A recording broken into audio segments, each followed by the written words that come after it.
नमस्कार, स्वागत है एक बार फिर से आप सभी का आपके अपने चैनल हनुमान सेवा परिवार में।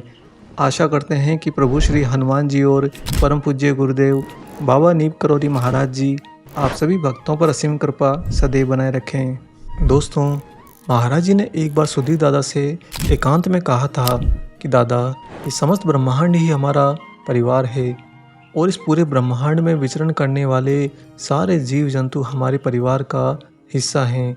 हम उस पूरे परिवार को पालते पोसते हैं और उसका ध्यान रखते हैं।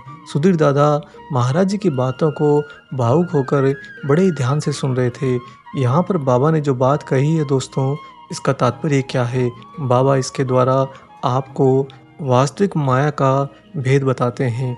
बहुत से लोगों को माया शब्द सुनते ही सबसे पहला ख्याल आता है कि हमारे चारों तरफ जो धन दौलत है, जो ऐशो आराम है, जो चमक दमक है, शायद इसी को माया कहते हैं और मैं जितना इनसे दूरी बनाकर रखूँगा उतना शायद मैं माया का त्याग कर रहा हूँ, अर्थात ईश्वर की शुद्ध भक्ति कर रहा हूँ। लेकिन यहाँ पर भेद है। मनुष्य भ्रम का शिकार हो रहा है, इसी कारण से ऐसा विचार कर पा रहा है, क्योंकि माया मात्र यह धन दौलत ऐशो आराम जो कुछ भी आपके चारों तरफ चमक दमक की दुनिया है, मात्र यही नहीं है, अपितु माया तो वह है दोस्तों जिसके अंदर सब कुछ है। यह बात अगर आपने पकड़ ली तब आप पहली बात माया को समझ पाएंगे। हम आपके लिए एक बार फिर से दोहराते हैं कि माया वह है जिसके अंदर सब कुछ है। अब इस सब कुछ के अंदर रहते हुए माया का त्याग कैसे हो, जिसे हमेशा संत महात्मा भक्ति के मार्ग में बाधक मानते हुए अपने भक्तों को सलाह देते हैं। बाबा भी हमेशा कहा करते थे कि जितना जल्दी हो सके इस माया से छुटकारा पा लेना। लेकिन यह संभव कब हो पाता है? यह संभव तभी हो पाता है जब आप महाराज जी की वही बात को फिर से समझने का प्रयत्न करते हैं कि बाबा ने कहा कि यह समस्त ब्रह्मांड ही हमारा परिवार है। मनुष्य यहाँ पर अपने परिवार को कितना छोटा कर लेता है, मात्र अपने माता पिता, अपने भाई बहन, अपनी पत्नी, अपने बच्चे, बस वहीं तक वह एक परिवार को बनाकर बैठ जाता है और उसके बाहर का सब कुछ उसे आकर्षण में खींचता जाता है। वह उसे पाने के लिए निरंतर पूरे जीवन भर प्रयत्नशील रहता है। जो कुछ उसके पास में आता है उसे लगता है कि यह मेरी तरफ आ रहा है और यह मेरे द्वारा किया गया है, परंतु भ्रमित करने वाली बात यह है कि जो कुछ भी उसके पास में आता है वही तो उसके लिए माया का शिकंजा होता है, क्योंकि वह ईश्वर के उस समाध को समझ नहीं पा रहा कि यह समस्त ब्रह्मांड ही मेरा परिवार है। जब तक यह भेद आपके हृदय में खुल नहीं जाता तब तक आप पहली सीढ़ी यानी कि वास्तविक माया को पहचानने तक भी नहीं पहुंच पाते हैं। दोस्तों, बाबा जी की अगर आप सही से भक्ति कर रहे होंगे तो आपको महाराज जी ना सिर्फ कष्टों से बचाते हैं, ना सिर्फ आपको विपरीत आने वाले समय से पहले ही आगाह कर देते हैं, संकेतों के माध्यम से आपको दिशा दिखा देते हैं, अपितु आपको वास्तविक ज्ञान यानी कि ईश्वरीय ज्ञान की ओर अग्रसर करते हैं। बाबा के सानिध्य में उन्हीं की कृपा से आपको बहुत जल्दी उच्च स्तरीय गूढ़ ज्ञान प्राप्त होता जाएगा, साथ ही आप उस ज्ञान को समझ भी पाएंगे। दोस्तों, भक्ति के मार्ग पर भक्ति का ज्ञान उसका समांतर रस होता है। आप भक्ति के मार्ग पर भक्ति के ज्ञान को किनारे करके दरकिनार करके आगे कभी नहीं बढ़ सकते। ऐसा करने पर आप फिर से भ्रम में फंस जाएंगे। आपको लगेगा कि आप माया को छोड़कर आगे निकल रहे हैं, परंतु वास्तविकता में आप वहीं पर खड़े हुए हैं। महाराज जी का ये संवाद कि यह समस्त ब्रह्मांड हमारा परिवार है, वास्तव में महाराज जी ने यह स्वयं के लिए नहीं कहा है, यह कहा है हर एक उस भक्त के लिए जो मनुष्य यहाँ पर भक्ति के मार्ग पर अग्रसर होना चाहता है। जब तक आपको यह भाव नहीं खुलता आपके हृदय में, तब तक आप भक्ति का वास्तविक ज्ञान ग्रहण नहीं कर पाएंगे, और जब तक आप वास्तविक ज्ञान ग्रहण नहीं कर पाएंगे तब तक आप भक्ति पर आगे की ओर नहीं जा पाएंगे। एक ही जगह पर आप एक सीढ़ी चढ़ेंगे तो एक सीढ़ी उतरते जाएंगे, जिसका तात्पर्य यह है कि अंत में आप यात्रा करके वहीं खड़े होंगे जहां से आपने शुरू किया था। आइए अब इसे थोड़ा विस्तारित भी करते हैं। आप भक्ति करना चाहते हैं, आप यह भी चाहते हैं कि भक्ति के मार्ग पर मैं सच में आगे बढ़ूं, लेकिन जो भाव आपके हृदय में पहले से केंद्रित है परिवार का, जिसे आपने बहुत ही छोटे दायरे में सीमित कर रखा है, अर्थात सोचिए ज़रा, जो आपके आंतरिक भाव आपके माता-पिता, आपके भाई-बहन, आपकी पत्नी, आपके बच्चों के प्रति एहसास कराते हैं, क्या वही आंतरिक भाव आपको समांतर रूप में अन्य सभी मनुष्यों के प्रति एहसास करा पाते हैं? अगर ऐसा नहीं होता है, जिसका मतलब है कि आप यहाँ पर माया के बंधन में हैं। माया ने आपको इतना कसकर जकड़ा है कि आपको अपने ही एक छोटे से परिवार के प्रति सीमित कर दिया है। जब आप ये समझ जाएँगे कि माता-पिता मेरे जैसे हैं, वैसे ही तो सारे जो वृद्ध व्यक्ति हैं, वो भी हैं। अर्थात जो मुझे मेरे माता-पिता के प्रति भाव आता है, क्या मेरा वह भाव हर एक वृद्ध व्यक्ति के प्रति आता है? ऐसे ही बच्चों के प्रति जो आपका भाव अपने परिवार में आता है, क्या वह आपका सबके प्रति आता है? यहाँ पर वस्तु स्थिति यह नहीं है कि आप जो अपने परिवार पर खर्च करते हैं, जो उनके लिए कमा कर लेकर आते हैं, वह आपको बाहर लुटाना है। यह वस्तु स्थिति की हम बात नहीं कर रहे हैं, बात यहाँ पर भाव की कर रहे हैं। आपके हृदय के केंद्र में वास्तविकता क्या है, आपको टटोलनी होगी। दोस्तों, सत्य के साथ खड़े होना ही भक्ति का परम सूत्र होता है। जब तक आप अपने आप को अंदर से नहीं टटोलते हैं और आप पाते नहीं हैं कि आपका भाव बिल्कुल ठीक वही परिवार का और बाहर के लोगों का एक समान है, तब तक आपको भक्ति का ज्ञान नहीं प्राप्त हो पाएगा। गूढ़ ज्ञान की हम यहाँ पर बात कर रहे हैं और उसी गूढ़ ज्ञान को भेदते हुए आप सच में भक्ति के अंदर आगे की ओर गतिशील हो पाएंगे। यह तो हमने बात करी है मात्र अपने परिवार को बाहर मानवीय स्वभाव में विस्तारित करने की, परंतु वास्तविकता जो महाराज जी के कथन का संदर्भ है, वह क्या है? इस ब्रह्मांड के समस्त जीवित चराचर हमारे परिवार का हिस्सा हैं।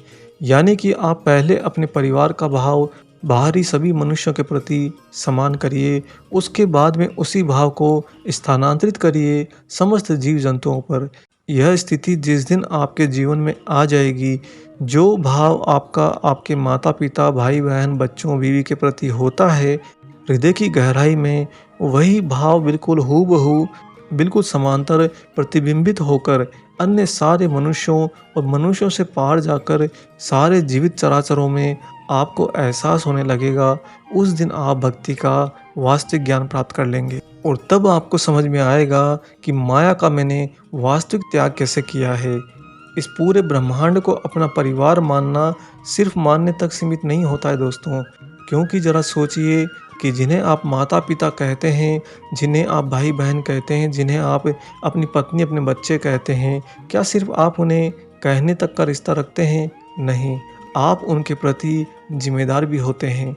यह जो जिम्मेदार शब्द है, यह आपका जब बाहर की तरफ स्थानांतरित होना शुरू होगा, तब आप वास्तविक निस्वार्थ सेवा का रसपान कर पाएंगे।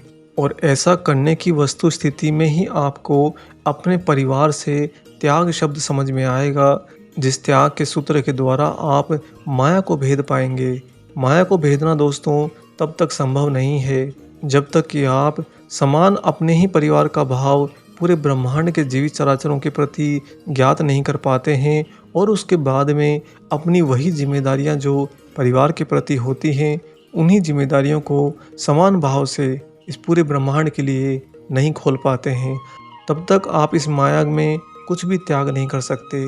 सब कुछ आप यहीं पर माया के अंतर्गत ही कहलाते हैं। बाबा की एक ऐसी घटना आज आपको हम सुनाने जा रहे हैं, जिस घटना के अंदर आप ये सारे गूढ़ रहस्यों को महाराज जी के अलौकिक आशीर्वाद के द्वारा प्राप्त कर लेंगे। आइए सुनाते हैं आपको बाबा की वह सत्य घटना। दोस्तों, आप लोगों को हमने कुछ घटनाओं में महाराज जी के ही अनन्य भक्त रहे मुकुंदा जी का जिक्र जरूर किया है, अतः आप सभी लोग महाराज जी के भक्त मुकुंदा जी से परिचित होंगे। एक बार की बात है, मुकुंदा जी महाराज जी के श्री चरणों में बाबा के तखत के पास में बैठे थे। धीरे धीरे सारे भक्त वहां से छट गए, रह गए महाराज जी तखत पर विराजमान और चरणों में उनके प्रिय भक्त मुकुंदा जी। और उस समय मुकुंदा जी ने बाबा से एक मौनी बाबा के बारे में चर्चा करी और उनकी प्रशंसा करी।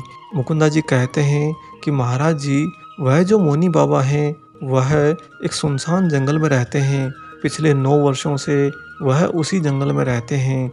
मैं उनसे मिला हूँ। बिना छप्पर छां के वे बस एक पेड़ के नीचे रहते हैं। किसी का दिया कुछ भी ग्रहण नहीं करते। साल में केवल एक धोती से ही वह गुजारा करते हैं। मैंने उनके जैसा त्यागी तपस्वी कभी नहीं देखा। मैंने साथ ही यह भी पाया कि वह उसी एक ही धोती को सी कर बार बार पहनते रहते हैं। जब जब वह फट जाती है उसे फिर से टाँके लगा लेते हैं, परंतु उनके मन में एक धोती से दूसरी धोती की ओर कोई लगाव नहीं, कोई उनके मन में आकर्षण नहीं। लगता है कि वह पूरी माया का त्याग कर चुके हैं। दिन भर में केवल वह एक ही बार तो प्रसाद भी ग्रहण करते हैं। आगे मुकुंदा जी थोड़ा जोर देकर कहते हैं कि महाराज जी, धोती और प्रसाद वह अपने ही घर का तो ग्रहण करते हैं, है ना वो इतने बड़े त्यागी। बाबा अपने अनन्य प्रिय भक्त की बात बड़े ध्यान से सुन रहे थे। अंत में महाराज जी ने धीरे से पूछा, क्या वह मौनी बाबा धोती भोजन केवल अपने ही घर का ग्रहण करता है? मुकुंदा जी ने महाराज जी की तरफ चहकते हुए देखकर कहा, हाँ महाराज जी, वह तो अपना ही ग्रहण करता है, इसीलिए तो मैंने कहा कि वह माया का पूरा त्याग कर चुके हैं। इस बार जो ही मुकुंदा जी ने अपनी बात पूरी करी, महाराज जी ने तुरंत कहा, तब कहाँ से वह साधु रह गया? अभी तो वह अपने ही घर का सब कुछ पाता है। सारे विश्व को अपना समझे बिना कोई भी साधु नहीं हो सकता। अगर वह अपने ही घर का पाता है तो वह तो अपने ही परिवार के प्रति कटिबद्ध हुआ, और वह अपने ही परिवार में उलझा भी रह गया। जो अपने परिवार में उलझा रह गया, जो अपने परिवार तक सीमित रह गया, वह भला माया को क्या त्यागेगा? महाराज जी ने सीधे बैठकर अपने कम्बल को संभालते हुए ये बात कह दी। दोस्तों, अब तक महाराज जी के साथ इतने लंबे समय से रहे और निरंतर हनुमान जी की भक्ति करते हुए मुकुंदा जी कभी इस भेद को समझ नहीं पाए। महाराज जी की बात सुनकर वह एकदम से अवाक रह गए। आज उन्हें वास्तविक माया का भेद और माया का त्याग समझ में आया। वह तो हमेशा यही सोचते रहे कि जो जितना दूर जाता है इस माया दृष्टि से, वह शायद माया को उतना ही त्यागता है और ईश्वर की ओर आगे बढ़ता है। परंतु महाराज जी ने 2 मिनट के अंदर सारी बात का भेद खोल दिया। बाबा ने जो कहा कि वह भले ही एक ही धोती में रहता है, भले ही वह मात्र हल्का सा भोजन अपने प्रसाद में ग्रहण करता है, परंतु अगर वह सिर्फ अपने ही परिवार तक सीमित है, अपने ही घर का खाता है, अपने ही घर का पहनता है, तो उसने कौन सी माया त्यागी? वह तो अभी अपने परिवार को पकड़ कर बैठा है। जिसने अपने परिवार को पकड़ कर बैठा, उसे माया ने वास्तव में कस कर जकड़ा। यही होता है माया का वास्तविक खेल। और दोस्तों, ये बातें ना सिर्फ हमारे हृदय के भाव हैं या महाराज जी के द्वारा प्रमाणित कथन है, अपितु अगर आप वास्तव में भक्ति की गहराई में जाने के लिए हमारे सारे वेदों का अध्ययन करेंगे, हमारे शास्त्रों का अध्ययन करेंगे, तो ये सारी बातें आपको वहाँ पर बिल्कुल प्रमाणित रूप से समझ में आ जाएंगी। संतों के द्वारा कही गई बातें कोई हवा में नहीं होती, उनके पीछे दृढ़ता होती है, उनके पीछे सत्यता होती है, उनके पीछे वास्तविकता होती है, उनके पीछे वास्तव में ईश्वर खड़े होते हैं। ईश्वर के द्वारा ही उनके मुख से निकले उन शब्दों का आगमन हो पाता है। इसीलिए हमने आपको वीडियो के मध्य में कहा था कि भक्ति के मार्ग पर चलते हुए ज्ञान की प्राप्ति होना अति आवश्यक है। आप ज्ञान को दरकिनार करके उसे छोड़कर आगे भक्ति के मार्ग पर कभी नहीं बढ़ सकते। सत्य रूपेण ज्ञान ज्यों ज्यों आपके जीवन का हिस्सा बनता जाएगा, आप वास्तव में ईश्वर के विज्ञान को समझते जाएंगे और इस भौतिक अवस्था को भेदते जाएंगे। हम मनुष्यों को भौतिक अवस्था को भेद कर ही आगे जाना होता है। यहाँ पर आपको छोड़कर या त्याग कर नहीं जा सकते, क्योंकि अंत में जिस दिन आपको शरीर त्यागना होगा, उस दिन मात्र एक क्षण में आपको ये समझ में आएगा कि वास्तव में यहाँ पर आपने कुछ अपने पास में रखा ही नहीं था, और जब रखा ही नहीं था तो आपने क्या त्यागा था? कुछ भी नहीं। पूरे जीवन भर आप भ्रम में फंसे रहे। हम इन वीडियोस के माध्यम से आपके हृदय को स्पंदन करना चाहते हैं, उसे वाइब्रेट करना चाहते हैं। जो भी सुनने वाले भक्त इसे ऊपरी तौर पर सुनते हैं, उनके ऊपर भी इन वीडियो के भाव के द्वारा कोई ना कोई छाप तो अवश्य पड़ेगी। और वहीं पर जो भक्तजन गहराई से इन बातों को सुनते हैं और समझने का प्रयत्न करते हैं, उनके हृदय को स्पंदन करने का हमारा प्रयत्न भी महाराज जी की कृपा से अवश्य पूरा हो जाता है। हम बस इतना ही चाहते हैं कि आप सभी लोग, चाहे वह सीमित हैं, जितने भी लोग आप वीडियो सुनते हैं, इन गहरी बातों को समझने का प्रयत्न करते हैं, आप सभी लोग सत्य रूपेण भक्ति के मार्ग पर अग्रसर हो पाएँ। महाराज जी हनुमान जी की ऐसी असीम कृपा आप सभी को प्राप्त हो। आशा करते हैं कि आज का ये गूढ़ तत्वों भरा विशेषांक आपको ज़रूर पसंद आया हो।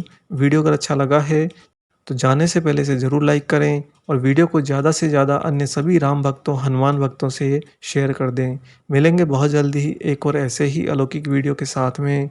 तब तक अपना और अपने माता-पिता का संपूर्ण ख़्याल रखिए और परम प्रभु श्री राम जी का निरंतर गुणगान करते हुए बाबा हनुमान एवं बाबा नीम करौली महाराज जी की निस्वार्थ होकर सेवा करते रहिए। जय सिया राम।